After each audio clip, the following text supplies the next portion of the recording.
You know, it's unfortunate that some people will never get to that point in life where they are so inspired by themselves to really start basically filming themselves or putting their all out there just to see what the world has for them because they want to live a very closeted and private life, and they don't want to be seen. Like, they just want to live their life and not have anybody judge them for their little conveniences that they find in life. Because, like, last night, I want to say that me and Anya made a movie, but not the type of movie that everybody's thinking of, like the way that mattress actresses use nowadays, where they're like, I made a movie with my best friend, I made a movie with this girl, I made a movie with this guy. And that's not what I'm talking about. I'm just talking about having a conversation with someone. And a lot of people don't realize this, but like when they come and vent to me, the whole time I'm just sitting there like, why can't we film this? Why can't we record this in one way or another? I remember when I started getting to that point where I was just like, I want to record everything. It was just because I was just so inspired by my life that I was just like, you know what? Everything that I do deserves some type of respect. And that respect that I can give myself is filming. What else can you do? You know what I mean? Like, we always wait for someone else to do something for us. And I've just gotten aggravated with that. It's just like, no, I don't want to wait for somebody else to pick up a microphone or pick up a camera and just be like, all right, do what you want to do. And then we're going to film this and you show us what you got. And the only time that we ever do that is if we are actors or we're musicians or something like that of that nature, or if we're preaching or something like that. That's when we're just like, you know what? Yeah, I can film this. I can get inspired from this. I want other people to see this. And what it's done is that it totally set a dynamic for everyone to follow. It's like the only time that you film yourself is if you're doing this, or this, and there's nothing else. Like, only if you are preaching, only if you are a doctor that is making just of what, I forgot what those things are called. Just like a program.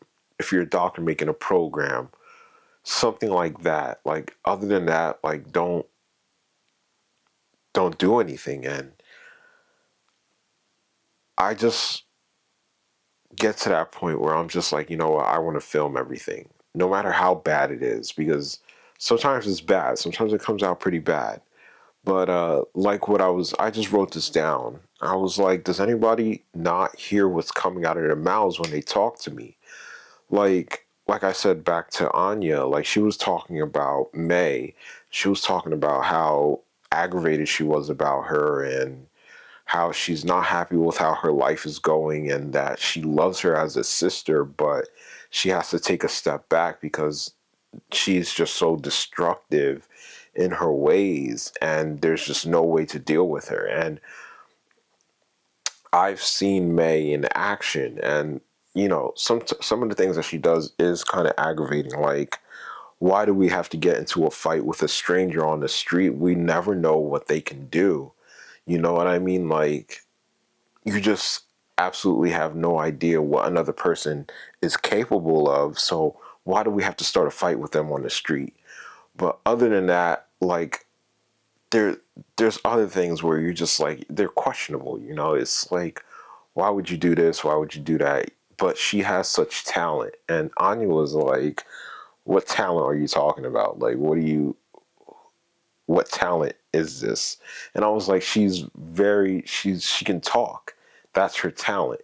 She can go on for hours and hours just talking and um, getting information from thin air, and she just memorizes so much, and she's really good at that stuff.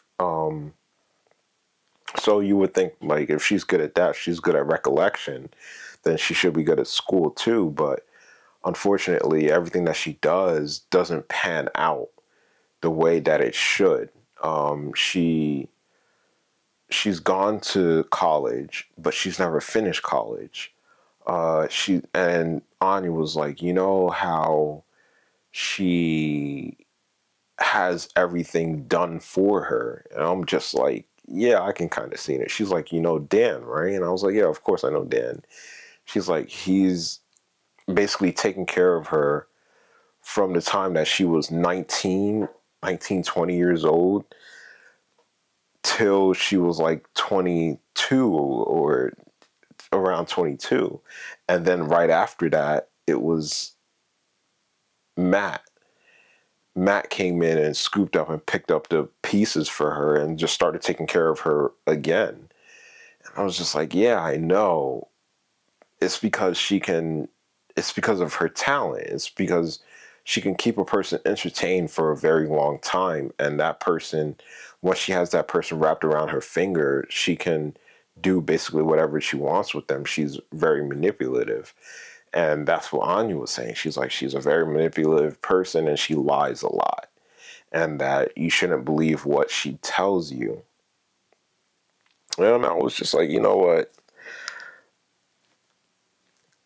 I don't want to say like, yes, I believe that, because unfortunately, like, I don't know what to say. Even though I'm being filmed right now, like, Abram, what is your answer to that? If we were dead and nobody was going to see this film, what would you say to that? What's your honest feelings? What's your honest opinion? I would say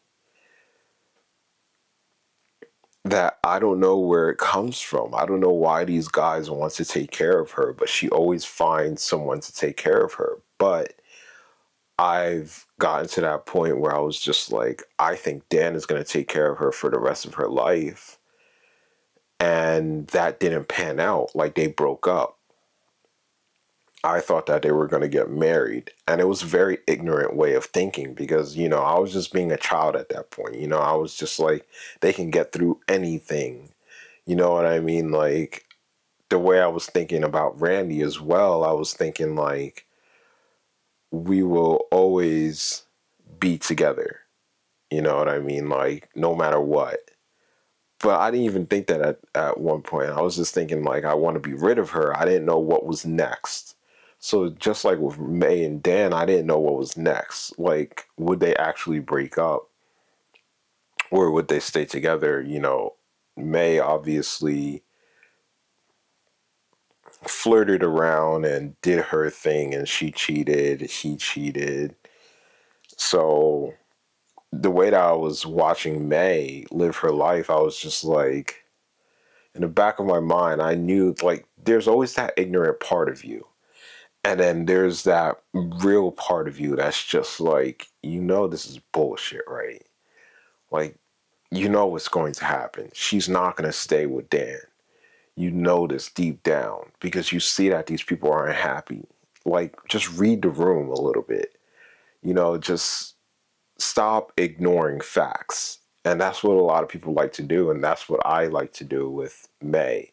I like to ignore facts. It's like, yes, she is being taken care of by these guys, but does she treat these guys well? And how does she cooperate with people well and stuff like that? And it's just like, no, she doesn't. I know that she doesn't. She's very, even I get into arguments with her sometimes. Like, she gets mad and like there's nothing you can do about it. She just gets very angry. And when she gets very angry, she has to be right, and you can't say anything about it. Like, it makes no sense because you're just like, why am I wrong? You know what I mean? Like, when you're with her, you're just like, I don't understand why I'm wrong, but you're wrong. It's very frustrating. So, like, I have my qualms about May, but at the end of the day, I'm her friend, so I'm always going to stick by her side. You know what I mean? Like, I know that for a fact. But at the back of my mind, I also feel like she's such a volatile person that I think that one day she's just going to disappear on me. You know what I mean? Like, she's going to get mad about something. Something's going to piss her off. And I'm not going to be in control of what pisses her off. And I'm going to lose her. And it's unfortunate because, like, I don't have many friends, and I hold on tightly to the friends that I have. But at the very same time, I'm very loose with them. I'm not up their ass or anything like that. But I feel like she's very volatile, and I don't think that I can see a long-term friend in her just because, like, you're just not sure what would piss her off. And if something pisses her off, she will cut you off. But she has been hanging out with her ex-boyfriend, and she doesn't talk to Matt anymore right now, and that's her lifeline. And she's like, I'm wondering where she's getting money from. You know what I mean? Like, because Matt's not giving her money anymore. So I'm wondering where she's getting this money from. And she's basically become a squatter at Matt's house because Matt is angry at her and doesn't want to talk to her. And he, it's, she's been grinding him down. You know, she's not looking for a relationship with him, but he's looking for a relationship in her. He sees them as something serious, but she doesn't want to be serious with him whatsoever. She doesn't like how he looks.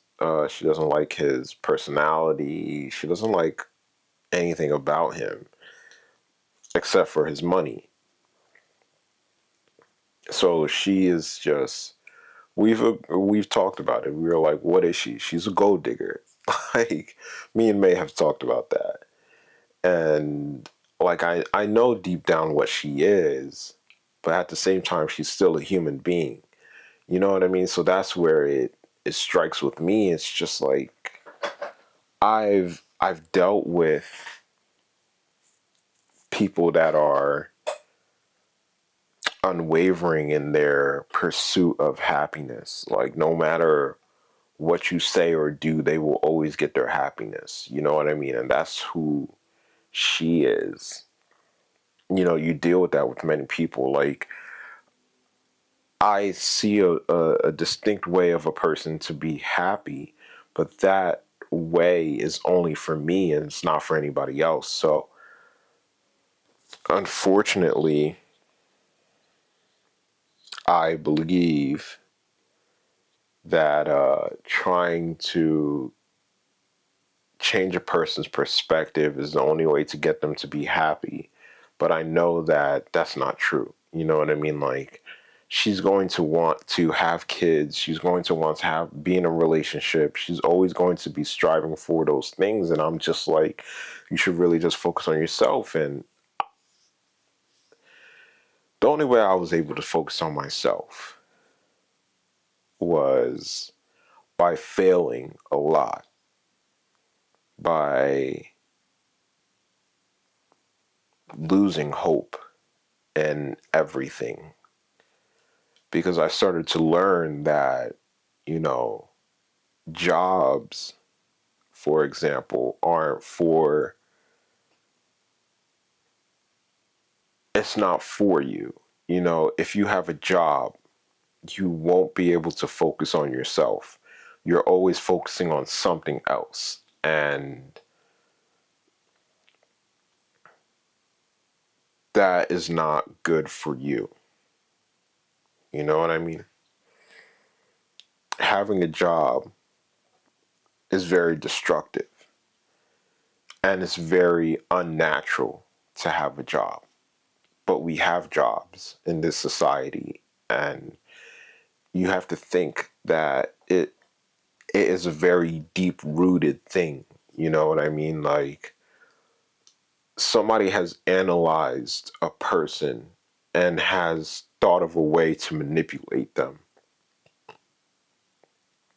And a lot of people are being manipulated. Even I was being manipulated, to the point where I'm just like, they don't want you to feel like you're beneficial to society. So you're trying to fit into society, constantly trying to fit into society and not knowing what to do, and constantly being scared of the consequences of not knowing what to do. Like, for me, for example, is my life guaranteed until I die? You know, if I was by myself, no, my life would not be guaranteed. You know what I mean? Like, I don't work, I can't work, I get disability, and disability only pays me $1,100, right? And a livable wage in the United States, you need about like $2,000 a month. So I'm only half that right now. So can I have my own apartment? No, I can't afford an apartment. Um, if I can't afford an apartment, you know, what am I going to do in life if my family passes away? But life has a way of bouncing back and fighting back. You know what I mean? Like, the universe fights back. You know, it's very unfortunate that you have to fight back, but you do. And the way the universe has fought back for me is that I have family members that are very well established in their fields, and they're mentally there to the point where they're in the system and they're not going to get out of it. They're happy in the system. They're not happy in the system, you know. I would say that they are very, you know, distraught, and they get depressed and everything. Yes, they do, but they won't lose their place in the system. They won't slip out of the system. They won't look for the red pill ever. You know,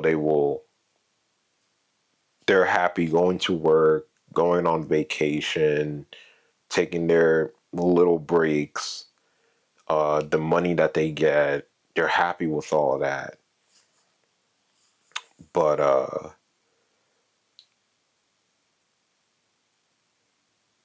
you know, they're happy with that, and they won't ever get out of that system. So they're stuck in the system. They're stuck in that way, and they won't get out of it. But unfortunately, I had to be the one to take that red pill and really start to see a different side of the world, and constantly be scared that I don't have a safety net. You know what I mean? Like, in order for you to take the red pill, you would have to get rid of all your safety nets. And that's very scary because, you know, a safety net is your job. A safety net is a 401k. Uh, a safety net is a bunch of money. Um, just having those safety nets in life, you know what I mean? Like, you need to get rid of them. That, for me specifically, I had to get rid of those safety nets in order to be happy. Like, back to this whole documenting your life, I think you guys are saying some real important stuff. And yet I see none of you filming that stuff. So, like, this is back to the whole filming thing. It's just like, why aren't you filming? And I know the answer to this. I've been doing this long enough to know that there's a legit answer to it. People aren't happy. Oh, we're at 20 minutes. People aren't happy. Uh,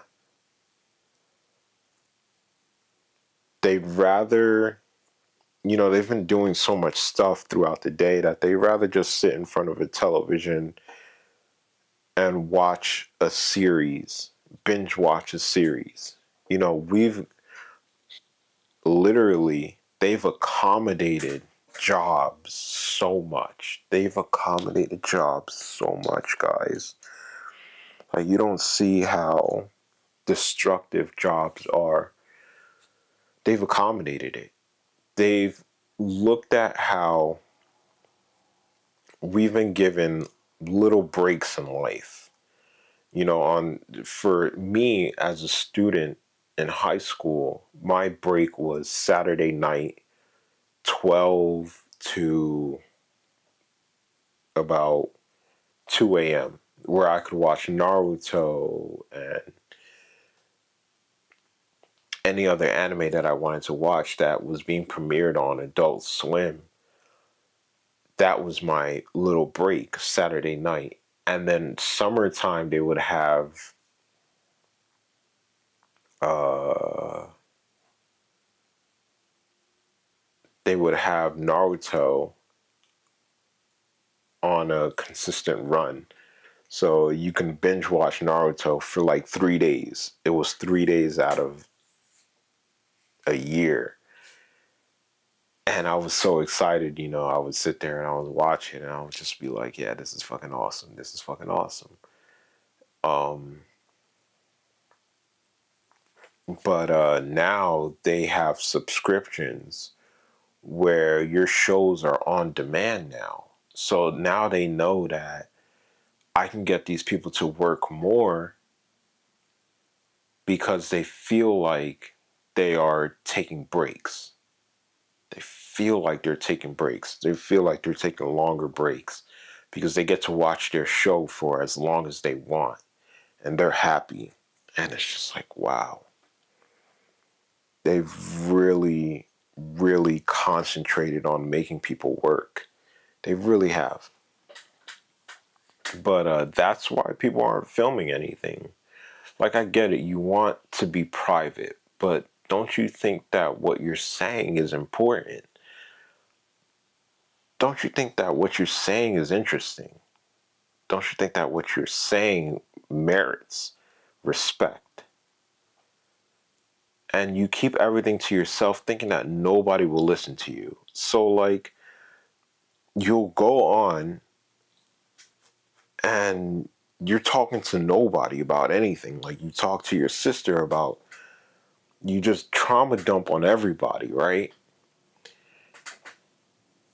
And everybody's just like listening. They're like, yeah, yeah, yeah, yeah, yeah, we hear you. We try to give our own little piece of information, and then you're off on your way, and then you go back to work and you work out the stress, but you just get even more stressed, and then you don't know what you're doing with that stress. You know what I mean? Like, what are you really doing with that stress? Where is it going? What are you doing with it? It's showing everywhere else. I think I remember saying this, like, it shows in what you buy and what you watch and how you treat other people and the decisions that you make in your life. Like, you're doing everything through anger. And everybody knows that's not good. Like, just listen to that sentence. You're just doing everything through anger. You think that nobody wants to listen to you. And I said this. You're with a famous person, get used to it. Because I want to ask people, I want to be like, yo, can I film this? You know what I mean? But I'm a little shy. Like, I don't want to do that to people, and people will be like, what's wrong with you? Do you have a problem or something like that? Because you have people that can't handle it. You know what I mean? Like, I've gone through that path of like, okay, now you're famous. What are you going to do with fame? Okay, I'm going to do drugs. You know what I mean? Like, it it was a little bit messed up because, like, no, I wasn't like, yo, let's do drugs. It was like, I'm already doing drugs, so I'm going to do more to get back on top. It was more of a health thing. I wasn't feeling well. So I was like, I have to smoke weed to get better. I have to eat sassafras to get better. I have to drink CBD every day to get better because I'm not at tip top shape. I don't feel well. Instead of listening to the psychiatrist was like, you have schizophrenia and you need to take this medication. Granted, I don't think they explained it well enough. Like, they weren't real serious about it. It was just like, here you go, you have schizophrenia, good luck. And I was like, okay, good luck, OD. And then I was like, okay, good luck, I'm not going to take the medication. Like, it was like a game to them. It was really like a game to them. And I really want to change it around. Like, I really want people to understand the importance of mental health and how it's treated and how these people are treated, because they're mistreated in so many different ways. Mistreated. And I was just being funny with it. It's like, and how can I memorize everything that you say? How can you be held accountable for what you say? You guys want commercials, paparazzi, music, but it doesn't work like that. It's right in front of your face. The cameras are right there. They're right there. If it's not real enough for you, I don't know how to make it more real. How can we make it more real? Because to me, every day it's real. Like, to me, every day my mind is running. My mind is running. It's constantly like, what are we doing? What are we doing? What are we doing? And I'm just like, whoa, I'm just sitting here in the car with my dad and he's going on a rant and I'm not filming this. I don't know what to do. And yes, I do. A lot of the times I don't feel like filming because I want to capture my everyday life. It's like I'm not just constantly sitting in front of a camera talking. I'm not. A lot of times I'm working on my phone, I'm working on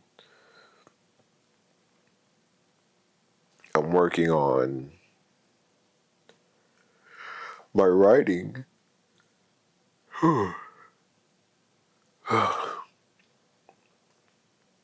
And I want it to be real. You know what I mean? Like, I don't want it to be fake. I don't want people to see the fake part of the world. I want them to see the black and white part of the world. So I've even got some film that's in black and white. And, I'm going to post that. I want people to see different sides of the world, not the side that we've been given. It's so fake. It's so fake. And I'm going to end it on this. So there was this girl. She does TikToks. And she was apparently being abusive with her money with her friends. So she's very good at TikTok. She gets a huge following. She's a part of the LGBT community. And she broadcasts her life online, and then she was apparently like paying her friends money and her girlfriend money to kiss and do other things that they didn't want to do, and she was hanging out with the wrong people, and she was abusing drugs, mainly alcohol, and then she had to go to rehab. So she goes to rehab, and apparently her father takes her out of rehab. So they're like, her father is also the problem. You know, her life is very publicized. You know what I mean? So then she goes online and she's like, these are false accusations towards me. And she writes down her little her little document. She writes it down, and I'm just like, this is so fake. You know what I mean? Like, I know it's real. I know that her life is very real, but the way that she treated those people was very real, and she just doesn't want to take responsibility for it. You know what I mean? That's how I feel like she is acting, because there's some things that I have to take responsibility for too. Like, if I had money, would I have done what she did? Probably. I'm not gonna lie. Like, would I have gotten aggravated with some girls for not doing what I want them to do and forcing them to do it with money? Would I have paid girls to do my sexual desires? And the answer is probably yes. Would I have done it with my friends? The answer is probably yes, because I've been in that position before where it's just like, you have a girl, are you going to share this girl with us? And it's just like, yeah, sure. But I just didn't know what I was doing at that point in time. You know what I mean? Like, why would you share this girl? And the answers are there. It's just like, well, because she doesn't care. She's down with it. And, I don't want to feel like I'm holding her back or anything. Like, those mortal feelings of like, I love this girl, I don't want to share her, kind of went out the window with me. And I was put in a position where it's just like, let this girl be mine for the night. Let me have her. Get out of the room. And I was just like, okay, fine. When money is involved, things get very, very iffy. You know what I mean? Like, you don't know what you're going to do when money is involved. You don't know what you're going to do when fame is involved, which is why I'm like, you need people that are prepared for this type of stuff, because nobody is truly prepared. And, you know, my question is, so here's a question, Abram. Do you think that people with mental illnesses should be famous because they feel famous? If they come out and they're like, I've had an experience and I've done this and that, and for some reason I feel famous. I woke up one day and I started hearing voices. I'm famous now. Would you allow that person to be famous? My answer would be yes, but there's like logical reasons, and then there's like emotional reasons, and there's like the irrational reasons, you know, that get jumbled up in there. And I'm going to have to make a video about that, because I was talking about it before about why should a person be. Let's see if I can find it.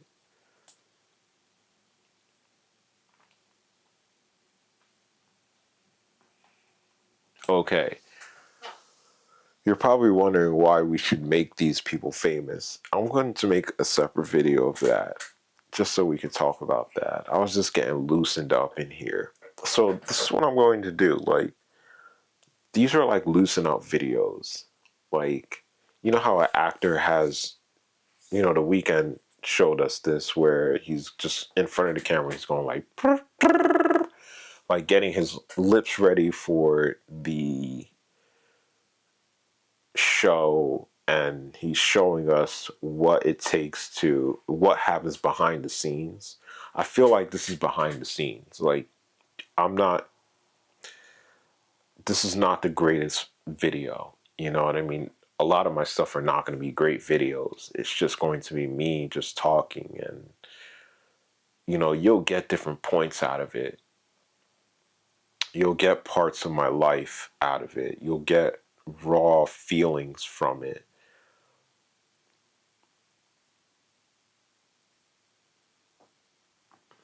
Yeah, you'll get raw feelings from it.